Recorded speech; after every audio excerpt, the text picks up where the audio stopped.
नमो महावदन्याय कृष्णा प्रेम प्रदायते कृष्णाय कृष्ण चैतन्य नामने गौरतिसे नमः अङ्गशमलिमच्छटाभिरवितुमन्वीकृतन्दीवरम् जड्डञ्जागुडरचि संविदधतं पट्टं वरस्य श्रियाम् बृन्दारण्यविलासिनं हृदिलसद्दमाभिदामोदरम् श्रीराधास्कन्दनिवेशितज्जलभुजं हयेम श्रीराधा दामोदरम्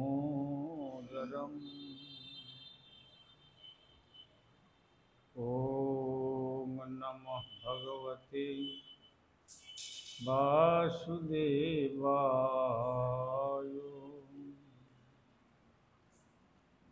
श्रुतिछन्दोगक्षवदति परमं ब्रह्मपूरकम् श्रुतिर्वैकुण्ठखं वदति किल सदनम् सितद्दीपञ्चन्नविरलरसिकोऽयं व्रजवनं श्रीनवद्वीपं वन्दे परमसुखदं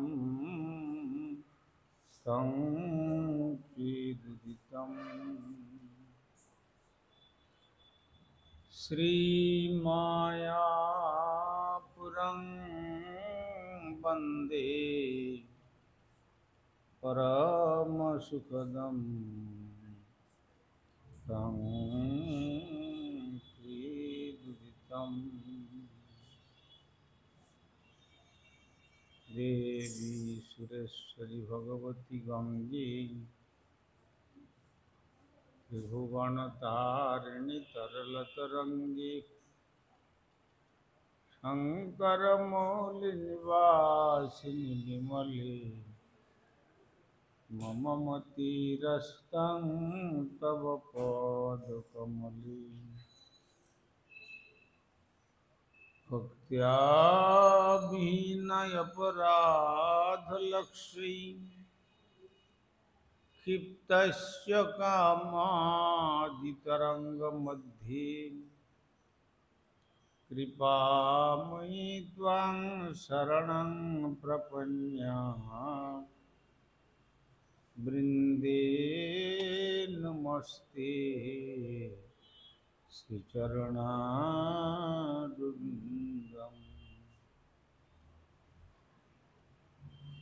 श्रीकृष्ण चैतन्य प्रभु नित्यानंद श्री अद्वैत गदाधर शिवासादि गौरभक्तवृंद हरे कृष्ण कृष्ण हरे हरे हरे राम राम राम हरे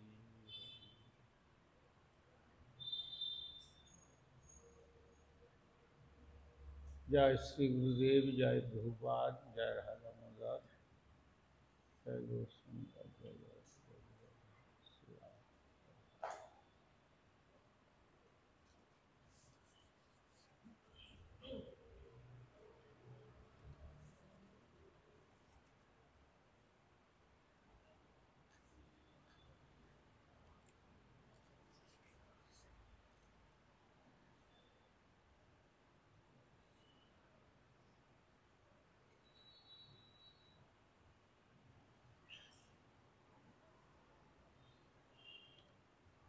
আমরা আমাদের শ্রীধাম বৃন্দাবন যাওয়ার পূর্বক্ষণে আস্বাদন করেছিলাম শ্রীমদ্ ভাগবতম দশম স্কন্ধের দ্বাবিংশ অধ্যায়ের চতুর্থ শ্লোক। সেই শ্লোকে আমরা আস্বাদন করেছিলাম কাত্যায়নী মহামায়ে মহাযোগিন্নধীশ্বরী নন্দ গোপসুতং দেবী পতিং মে কুরুতে নমঃ ইতি মন্ত্রং জপন্ত্যস্ত্যাঃ পূজাং চক্রু কুমারিকা।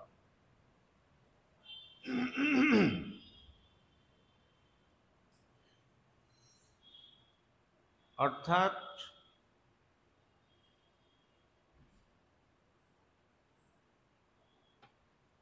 যে শ্রীধাম বৃন্দাবনের কুমারী কন্যাগণ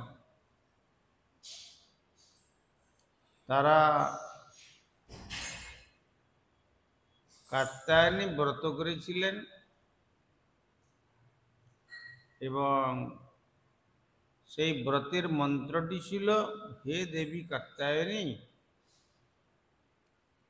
হে শ্রী ভগবানের মহাশক্তি, হে মহাযোগশক্তি ধারিণী, হে শক্তিশালিনী সর্বনিয়ন্তা, অনুগ্রহ করে নন্দ মহারাজের পুত্রকে আমার পতি করে দিন, আমি আপনাকে আমার প্রণাম নিবেদন করছি। এই মন্ত্র জপ করতে করতে কুমারী কন্যাগণের প্রত্যেকে কাত্যায়নী দেবীর পুজো করেছিলেন।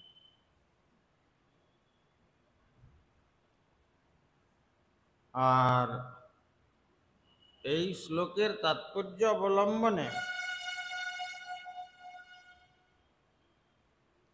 বিভিন্ন আচার্যগণের মত অনুসারে এই শ্লোকে উল্লেখিত দেবী দুর্গা মায়া নাম্নী কৃষ্ণকে মায়িক শক্তি নন, বরং যোগমায়া রূপে পরিচিত ভগবানের অন্তরঙ্গা শক্তি। ভগবানের অন্তরঙ্গা শক্তি ও বহিরঙ্গা বা মায়িক শক্তির মধ্যে পার্থক্য নারদ পঞ্চরাত্রে শ্রুতি ও বিদ্যার কথোপকথনে যা বর্ণিত হয়েছে সেখানে উদ্ধৃতি দিয়েছেন, জানাত্যেকা পরাক্রান্তং শৈবা দুর্গা তদাত্মিকা, যা পরা পরমা শক্তির মহাবিষ্ণু স্বরূপিণী, যস্যা বিজ্ঞানমাত্রেণ পরাণাং পরমাত্মনঃ মুহূর্তাদ্দেব দেবস্য প্রাপ্তির্ভবতি নান্যথা। একেয়ং প্রেম সর্বস্য স্বভাবা গোকুলেশ্বরী অনয়া সুরভোজ্ঞেয় আদিদেব অখিলেশ্বর। ঐস্যা আবারিক শক্তির মহামায়া অখিলেশ্বরী জয়া মুগ্ধং জগৎ সর্বং সর্বে দেহাভিমানিনঃ।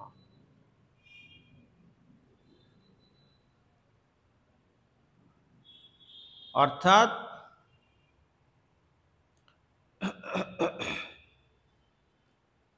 দুর্গা নামে পরিচিত ভগবানের নিকৃষ্ট শক্তি যে প্রেমময়ী সেবায় উৎসর্গীকৃত। ভগবানের শক্তি হওয়ার জন্য এই নিকৃষ্ট শক্তি তার থেকে অভিন্ন। আর একটি উৎকৃষ্ট শক্তি রয়েছেন, যার রূপটি স্বয়ং ভগবানের মতো একই চিন্মস্তরে অবস্থিত। এই পরম শক্তিকে কেবলমাত্র বিজ্ঞানসম্মতভাবে হৃদয়ঙ্গম করার মাধ্যমে যে কেউ তৎক্ষণাৎ সকল আত্মার পরমাত্মা স্বরূপ, সমস্ত ঈশ্বরের পরম ঈশ্বর স্বরূপ তাকে প্রাপ্ত হতে পারেন। যখন এই পরাশক্তিকে বিশেষ রূপে জানতে হৃদয়ঙ্গম হতে পারেন কেউ, তা না হলে অপরাশক্তি বা নিকৃষ্টা বা মহামায়া এইরূপ যদি অনুভব হয়, তার দ্বারা ঈশ্বর স্বরূপ প্রাপ্ত হতে পারে না, বা অন্য কোনোভাবে তাকে প্রাপ্ত হওয়া যায় না। অতএব এই পরমশক্তি গোকুলেশ্বরী রূপে পরিচিত, তার স্বভাবই হচ্ছে ভগবৎ প্রেমে সম্পূর্ণরূপে মগ্ন থাকা, এবং তার মাধ্যমে যে কেউ সহজেই সমস্ত কিছুর অধীশ্বর এবং অনাদি আদি ভগবানকে লাভ করতে পারেন।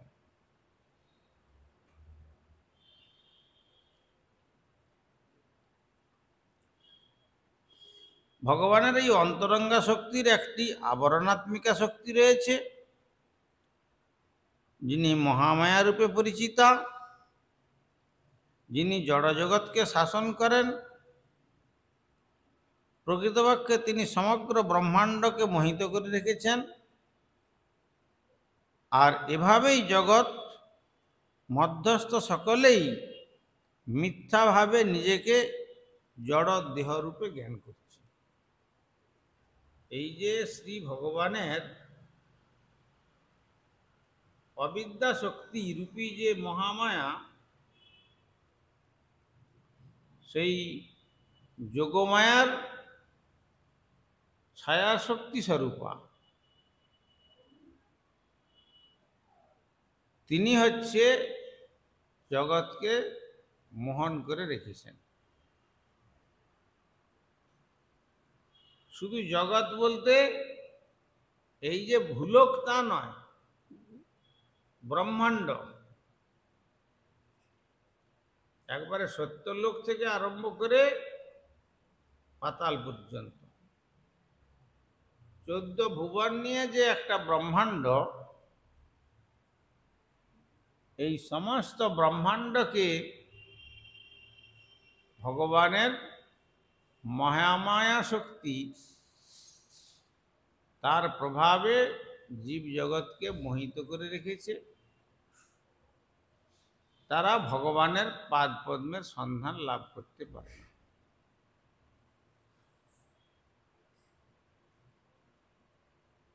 কেননা বলেছেন আব্রহ্ম স্তম্ভ পর্যন্তম সর্বং মায়াময়ং জগৎ, মানে ব্রহ্মা থেকে আরম্ভ করে একটা কীটাণু কীট পর্যন্ত, মানে ব্রহ্মলোক, তিনিও ভগবানের মহামায়ার কবলে কখনো কখনো আবৃত হয়ে যান।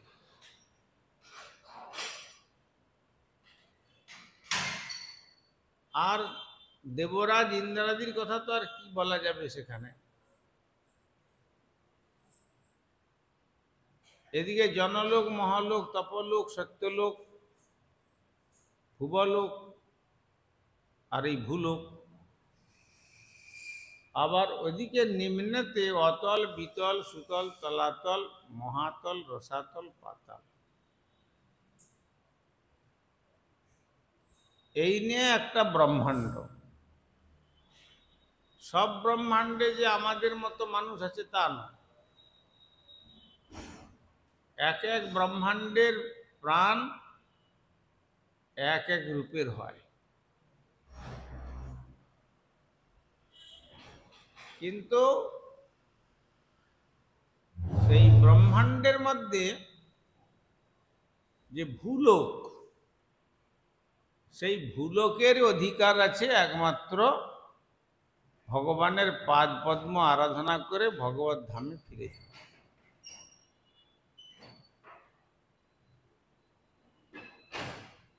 আর সেই ভূলোকের মধ্যে আবার ভারতবর্ষের শ্রেষ্ঠত্ব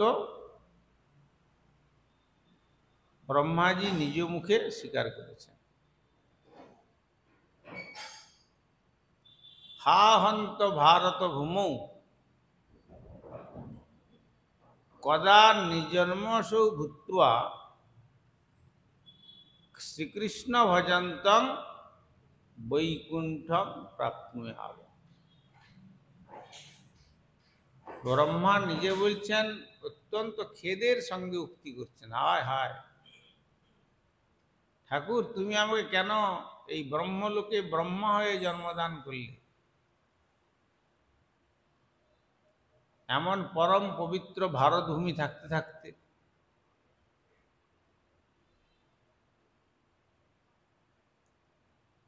ভারতভূমিতে নৃজন্ম অর্থাৎ নরজন্ম, কোনো মানবীর গর্ভে নর রূপে আমাকে জন্মদান করলে না কেন? কৃষ্ণ ভজন্তম, সেখানে জন্মগ্রহণ করলে কৃষ্ণ ভজন করা যায়, আর কৃষ্ণ ভজন করে কৃষ্ণ পাদ পদ্ম লাভ রূপ যে গোলক বৃন্দাবন, সেই স্থান প্রাপ্ত হওয়া যায়।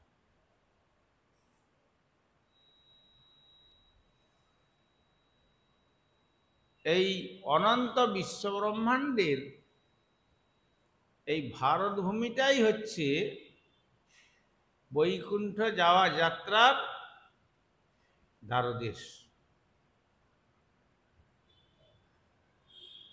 গোলক ভগবত ধাম যাত্রার দ্বারদেশ হলো এই ভারতবর্ষ।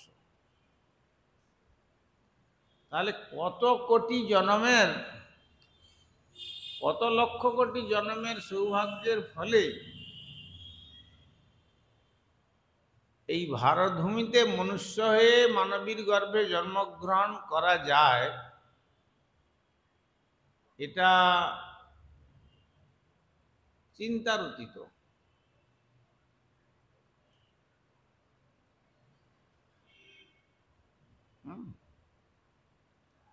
কিন্তু সেইভাবে সেই স্থানে জন্মগ্রহণ করেও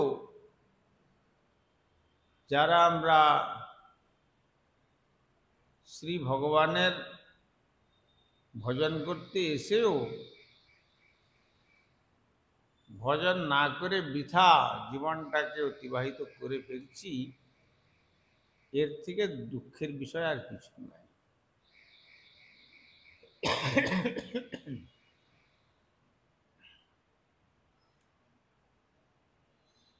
এই জন্য সেই মহামায়া রূপে যিনি পরিচিতা, তিনি জড়জগৎকে শাসন করেন। প্রকৃতপক্ষে তিনি সমগ্র ব্রহ্মাণ্ডকে মোহিত করে রেখেছেন। এক ব্রহ্মাণ্ড নয়, সমগ্র ব্রহ্মাণ্ড। কতগুলি ব্রহ্মাণ্ড আছে সেখানে বলেছেন? অনন্ত। কত ব্রহ্মাণ্ড আছে তার কোনো অন্ত নাই।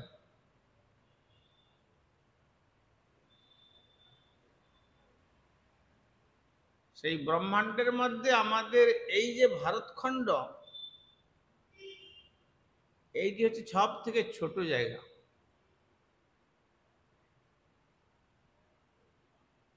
সর্বাপেক্ষা ছোট।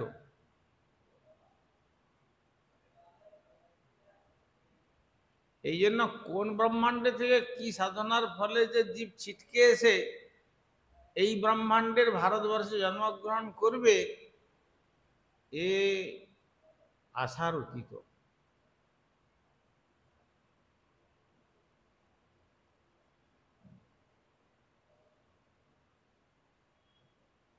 এই জন্য আমাদের জীব গোস্বামীপাদ বলেছেন, বহুনাং জন্মনামন্তি জীবানাম জন্ম ভারতে।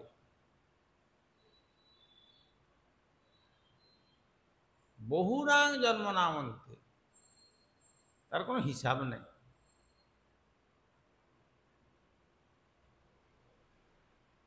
যে জীবগুলি ভারতবর্ষে জন্মগ্রহণ করেছে, সে একটা নর্দমার কীটও যদি হয়, সেও বলছেন বহু জন্মের ভাগ্যের ফলে হয়।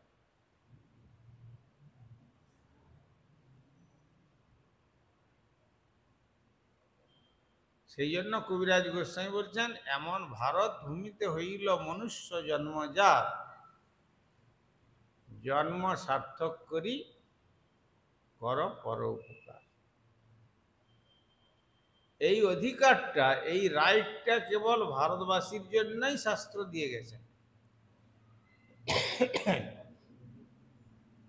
যখন জন্ম পেয়েছ, নিজের জন্মটিকে আগে সার্থক করো, করে অপরের পর উপকার, পর মানে এখানে শ্রেষ্ঠ, শ্রেষ্ঠ উপকার করবার জন্য অপরকে উপদেশ প্রদান করো।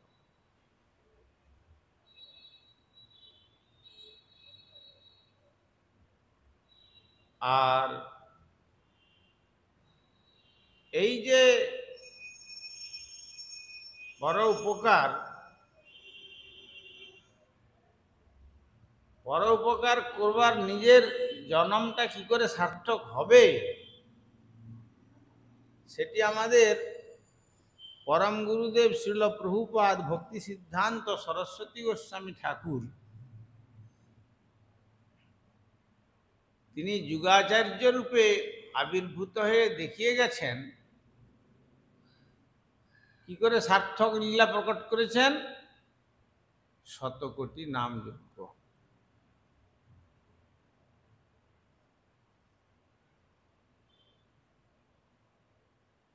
একশত কোটি, 1 লক্ষ নয়, 3 লক্ষ নয়, 100 লক্ষেতে হয় 1 কোটি, আর এই রকম 100 কোটি নাম যজ্ঞ। আর নাম যজ্ঞ করে তিনি এত কঠিন ব্রত করেছিলেন যে গোগ্রাসে 3 গ্রাস মাত্র সারাদিনে ভোজন নিতেন।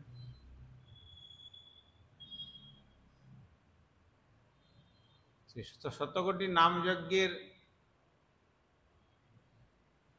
যে তখন তার যে শারীরিক শ্রীঅঙ্গের অবস্থা হয়েছিল, সেই ফটোটিও পাওয়া যায়। তারপরে তিনি মহাপ্রভু তথা ভক্তিবিনোদ ঠাকুর, রাধা ঠাকুরানী, এদের নির্দেশে তিনি প্রচারে মনঃসংযোগ করেন।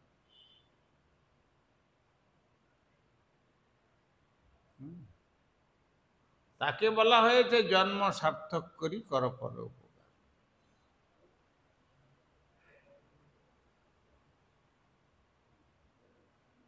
কেন আগে যদি কিছু নিজের ভান্ডারে কিছু না থাকে, তাহলে অপরকে সে কি দেবে?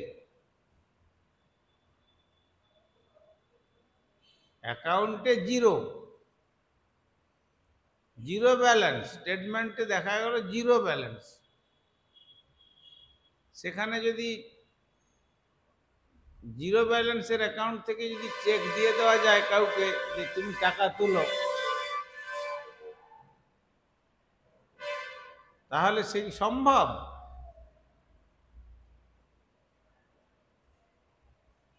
বরং তাতে কি হবে? ফাইন হয়ে যাবে।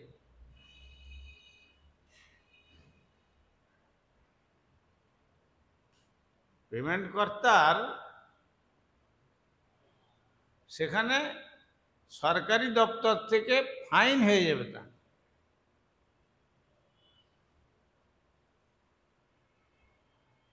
এমনকি তার অ্যাকাউন্টও বন্ধ করে দেবে।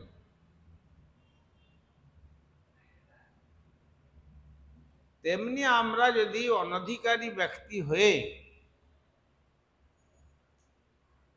কথা বলতে চাই, তাহলে আমাদেরও যে ফাইন হবে, জন্ম জন্মান্তরে কোথায় কোথায় কিভাবে নিক্ষেপ করবেন ভগবান তার কোনো স্থিরতা নেই। হয়তো ম্লেচ্ছ দেশে কোথাও নিক্ষেপ করবেন, হাড় মাংস চিবিয়ে চিবিয়ে জীবনযাপন করতে হবে পশুদের মতো।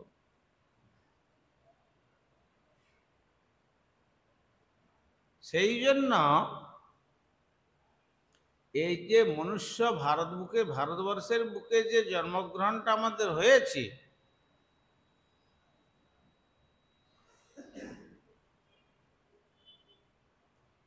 এটা সর্বাপেক্ষা সৌভাগ্যের জন্য। এই সৌভাগ্যের যদি আমরা সদ্ব্যবহার করতে পারি তাহলে প্রমোশন, আর তা না হলে পানিশমেন্ট। একে কেউ রোধ করতে পারবে না। ভাগবত বলেছেন, অবশ্যম এব ভুক্তব্যং কৃতং কর্ম শুভাশুভম। অবশ্যম এব ভুক্তব্যং, এ ভোগ করতেই হবে।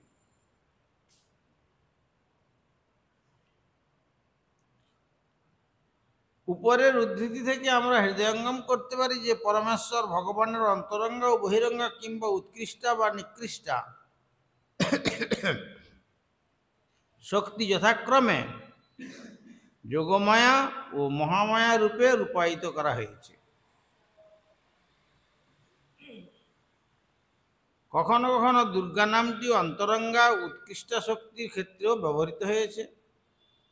যেমন পঞ্চরত্রে উল্লেখ হয়েছে, কৃষ্ণকে অর্চনা করার জন্য ব্যবহৃত সকল মন্ত্রের অধিষ্ঠাত্রী বিগ্রহ দুর্গা নামে পরিচিতা।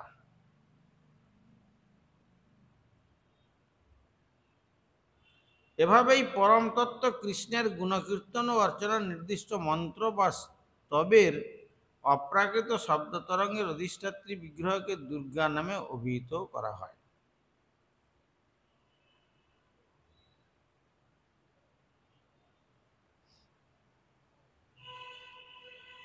অতএব দুর্গা নামটি যে ব্যক্তিকেও উল্লেখ করে,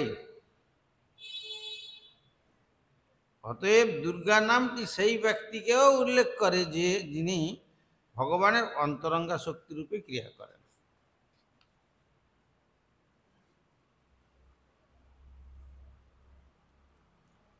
এবং যিনি এভাবে শুদ্ধ সত্যের স্তরে অধিষ্ঠিতা,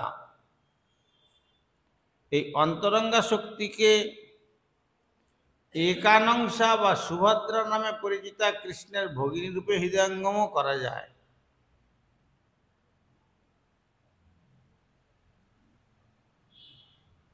সুভদ্রা, সু মানে উত্তম, ভদ্রা মানে মঙ্গলদায়িনী। উত্তম কল্যাণদায়িনী বা মঙ্গলদায়িনী হচ্ছেন কে? তিনি হচ্ছেন ভক্তিদেবী।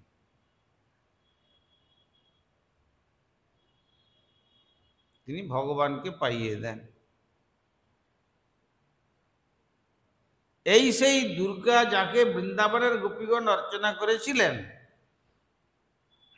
অনেক আচার্যগণ মন্তব্য করেছেন যে সাধারণ মানুষ কখনো কখনো বিভ্রান্ত হয়ে মনে করে যে মহামায়া ও দুর্গা নামগুলি কেবলমাত্র ভগবানের বহিরঙ্গা শক্তিকে উল্লেখ করা যায়। এমনকি তাত্ত্বিক অনুমানেও যদি আমরা গ্রহণ করি যে গোপীগণ বহিরঙ্গা মায়ার পূজা করেছিলেন, তবুও তাদের পক্ষে সেটি দোষণীয় নয়। যেহেতু কৃষ্ণের প্রেমময়ী লীলায় তারা সমাজের সাধারণ সদস্যরূপেই অভিনয় করেছিলেন, তাই বৈষ্ণবগণ সাধারণত কোনো দেবদেবীর পূজা করেন না। যে সমস্ত ভক্ত শুদ্ধ ভগবত ভক্তিতে উন্নতি সাধন করতে চান তাদের জন্য শ্রীল নরোত্তম দাস ঠাকুর দেবদেবীর সমস্ত পূজা কঠোরভাবে নিষেধ করেছেন। তবুও কৃষ্ণের প্রতি তুলনাহীন প্রীতি যাঁদের, সেই গোপিকাদেরও দুর্গা পূজা করতে দেখা যাচ্ছে। দেবদেবীর উপাসকেরাও কখনো কখনো উল্লেখ করেন যে গোপীরাও দেবী দুর্গার পূজা করেছিলেন, কিন্তু গোপীদের কি উদ্দেশ্য ছিল তা আমাদের বুঝতে হবে। সাধারণত মানুষ দুর্গা পূজা করে কোনো জড় বস্তুর আশীর্বাদ লাভের আশায়, কোনো জাগতিক বস্তুর আশীর্বাদ লাভের আশায়, কিন্তু গোপীগণ এখানে কৃষ্ণকে সন্তুষ্ট করবার জন্য অথবা তার সেবা করার জন্য যে কোনো উপায় অবলম্বন করতে চেয়েছিলেন, সেটি ছিল গোপীদের অতি উৎকৃষ্ট মাহাত্ম্য। কৃষ্ণকে প্রতিরূপে লাভ করার জন্য তারা সম্পূর্ণ 1 মাস ধরে দুর্গা দেবীর পূজা করেছিলেন। নন্দ মহারাজের পুত্র শ্রীকৃষ্ণ তাদের পতি হওয়ার জন্য তারা প্রতিদিন প্রার্থনা করেছিলেন। সিদ্ধান্ত হচ্ছে যে ভগবানের সর্বশ্রেষ্ঠ উন্নত ভক্ত অপ্রাকৃত গোপীগণের মধ্যে কোনো রকম জড়গুণের অস্তিত্ব থাকতে পারে বলে কৃষ্ণের ঐকান্তিক ভক্তগণই কল্পনা করেন না। সর্বশ্রেষ্ঠ উন্নত ভক্ত অপ্রাকৃত গোপীগণের মধ্যে কোনো রকম জড়গুণের অস্তিত্ব থাকতে পারে বলে শ্রীকৃষ্ণের ঐকান্তিক ভক্ত কখনোই কল্পনাও করেন না। তাদের সকল কার্যাবলীর একমাত্র উদ্দেশ্য ছিল কেবলমাত্র কৃষ্ণকে ভালোবাসা ও তাকে সন্তুষ্ট করা। আমরা যদি অজ্ঞার মতো তাদের কার্যাবলীকে কোনোভাবে জাগতিক বলে বিবেচনা করি, তাহলে কৃষ্ণ চেতনা হৃদয়ঙ্গম করা আমাদের পক্ষে কোনো প্রকারেই সম্ভব হয়ে উঠবে না।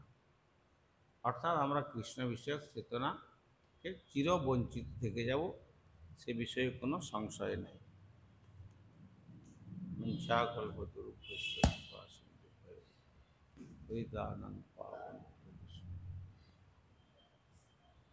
হরিহরে নম কৃষ্ণ যাদবায় নম হরি,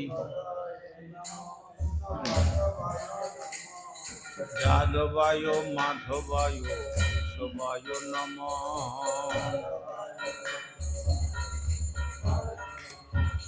গোপাল গোবিন্দ রাম শ্রী মধুসূদন, আর গিরিধারী গোপীনাথ মদন মোহন,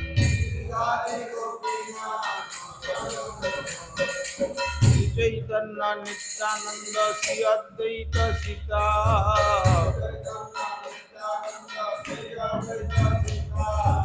হরি গুরু বৈষ্ণব ভাগবত গীতা,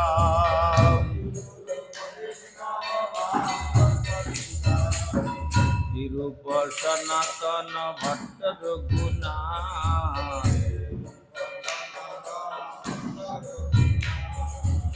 শ্রীজীব গোপাল ভট্ট দাস রঘুনাথ, এই 6 গোসাইয়ের করি চরণ বন্দন, যাহা হইতে বিঘ্ন নাশ অভীষ্ট পুরাণ, এই 6 গোসাই যার পিতার দাস,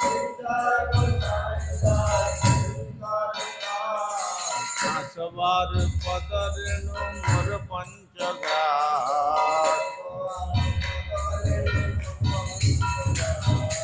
তাদের চরণ সেবী ভক্ত শোনেবার,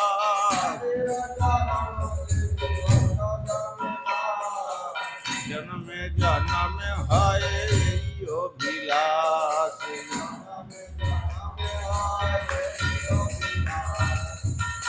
छय गोसाई जबे ब्रज कइला बास राधा कृष्ण नित्य लीला करिला प्रकाश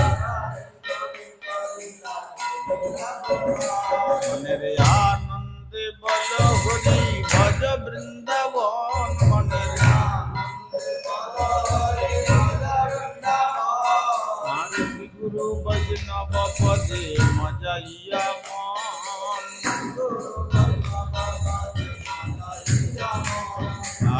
श्री गुरु वैष्णव पाद पद्म करिया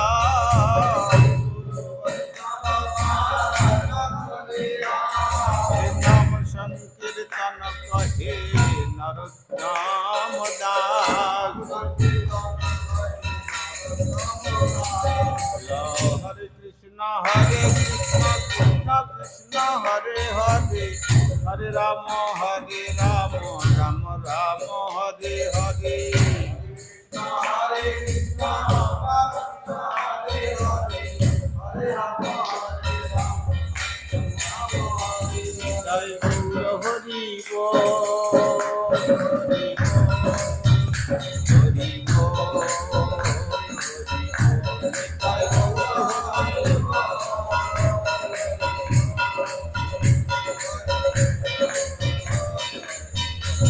जय गौर हरि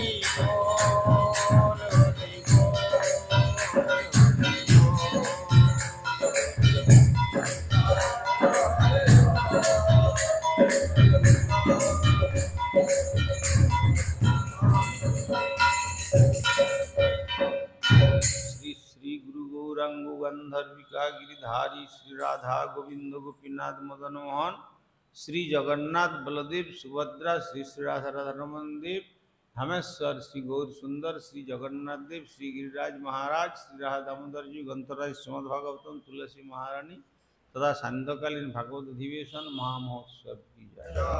परमाराध्य श्री गुरुपाद पद्म विष्णुपाद श्री श्रीमद भक्ति कुमुद संत गोस्वामी ठाकुर की जय।